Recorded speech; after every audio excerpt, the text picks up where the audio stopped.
Well, good evening, visitors. Welcome to the Australian War Memorial's Last Post ceremony.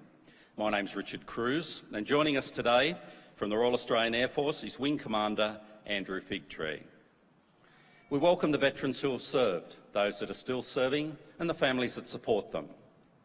We acknowledge the members of RSL and Services Clubs Association, RSL Victoria and RSL Queensland, who are watching the broadcast of this ceremony across Australia. During this evening's ceremonies, wreaths will be laid at the base of the Pool of Reflection by visitors to the memorial. Could I ask you to please stand and join in singing the National Anthem?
If you're able, please be seated. The Australian War Memorial was the vision of Charles Bean, Australia's First World War official historian. Bean landed with the Australian troops on Gallipoli and stayed with them at the front through to the end of the war. The idea of this national memorial and museum came to him at Pozières, France, in the depths of the bloody fighting of 1916. Bean's idea was that this would be a place where families and friends could mourn loved ones buried in faraway places. It would also be a place that could help all Australians understand what these men and women had endured and what they had done for us. Bean's vision, to which we remain true, is best expressed as inscribed in the entrance to the memorial's galleries. Here is their spirit, in the heart of the land they loved, and here we guard the record which they themselves made. Tonight we'll read the story behind just one of those on the Roll of Honour, which lists the names of more than 102,000 men and women who have given their lives for us in war and operations over more than a century. But first we present a lament, Flowers of the Forest. Wreaths or floral tributes will now be laid at the base of the Pool of Reflection.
Today we remember and pay tribute to Sister Emily Clare.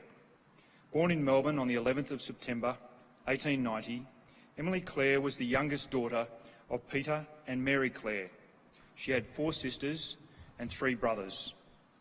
Following her early schooling, Clare undertook 3 years of nursing training at Stawell Hospital in Victoria. She enlisted in the Australian Army Nursing Service in November 1917. More than 3,000 Australian civilian nurses volunteered for active service during the First World War, mostly with the AIF's Australian Army Nursing Service. They were posted to Britain, France, Belgium, the Mediterranean, India and the Middle East, where they worked in hospitals, on hospital ships and trains, or in casualty clearing stations closer to the front line. Sister Clare embarked for her overseas service a little over a week after enlisting. She was posted to the Victoria War Hospital in Bombay, India, where her patients included Turkish and German prisoners of war and wounded British troops. In a letter to her sister, later published in a Melbourne newspaper, Clare wrote of her experiences nursing in the prisoners' ward. "The Turks and Germans have quite a cordial form of hate towards each other," she said. She also detailed an incident where one of the German prisoners sent the orderly I had when I was in that ward up to me with 2 lion's claws as a souvenir, with his grateful thanks for what I did for them when I was there. Cholera was a major problem in India at the time, and Clare wrote to her sister that the nurses were not allowed outside the city due to the spread of the disease.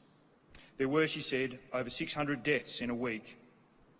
Sister Clare was transferred to the 34th Welsh Military Hospital in Deolali. While nursing at the hospital, she became ill with influenza and then pneumonia. She died on the 17th of October 1918, less than a month before the armistice. She was 28 years old.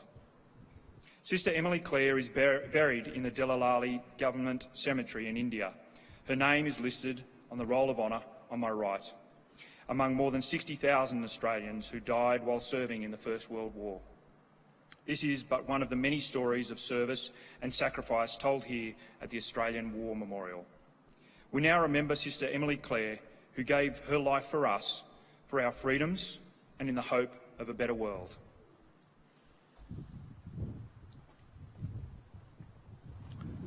Please stand for the reading of the Ode and the sounding of the last post.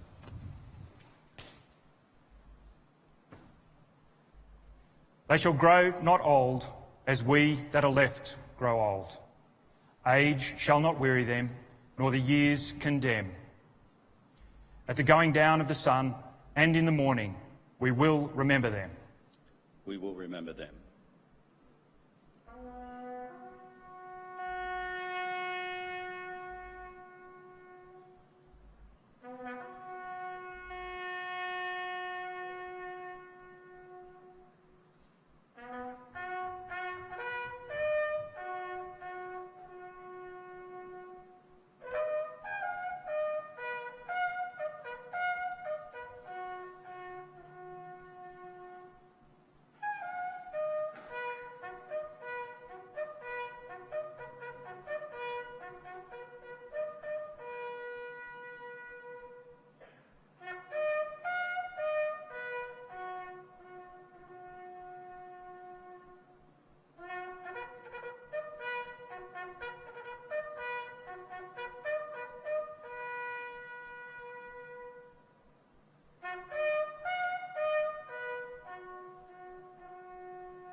Lest we forget. Lest we forget.